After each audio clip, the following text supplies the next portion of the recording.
because it's a pretty good, like, it sounds bad, but it's an interesting story. And so I think I'm quite practiced at telling it.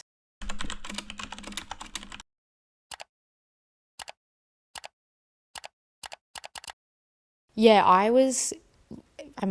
lucky and unlucky in the fact I wasn't at home when it was burning down, but it was like the first week of school holidays in the winter break. So my brothers were home alone. I was at a sleepover with a friend. And I remember mum calling me and saying, like, just put me on to Jodie. That's the mum of the woman, like, that I was with. Put me on to Jodie. And she was like, Jodie was just like, okay, I'm so sorry. Obviously, my parents went and dealt with everything in the next kind of few hours. But on my end, I was just with my friend Ruby. And we just, like, what do you do? In year 8, like, we don't know. So we just watched Mamma Mia. And then Mamma Mia 2. And the whole time, I was just like, the movie's in front of me. I'm not watching it. Mum kind of explained that it was like kind of my dad's shed and like half of the house had burnt and then the rest of the house was just like blacked out with ash. So at that point, going to sleep that night, it was like, okay, we're not get things back, but we might be able to just renovate, clean up, but the house, like most of the house is okay structurally. And then overnight it lit up again.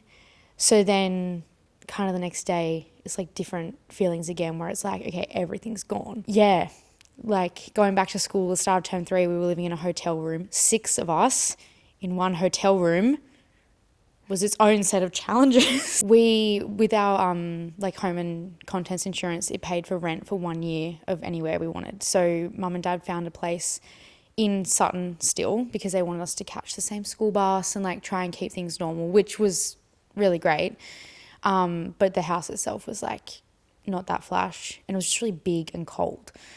And it was weird because we were on the same school bus, but like an earlier stop. And so we'd go past like our house with all the other kids on the bus and everyone's like, oh, that's your place. Like, we're like, yep, that's still our farm. Like, we'll get back there one day. With our Sutton community, that was unreal. Like, everyone chipped in and just did everything for us. Our school librarian from primary school made us a meal every Friday night. We hadn't been at the school for like 4 years at this point.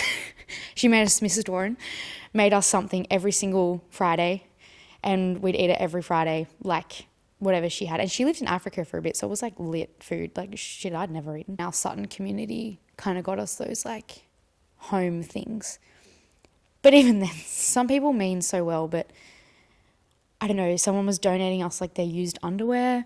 Yeah, someone gave us like a toasty makeup that was crusted with like old cheese. Some things we were like, are you just cleaning out your house right now? Like, but we were very grateful. But it's just slightly bizarre. Yeah. Yeah, you can cut off that shit, yeah. Okay, I gotta go.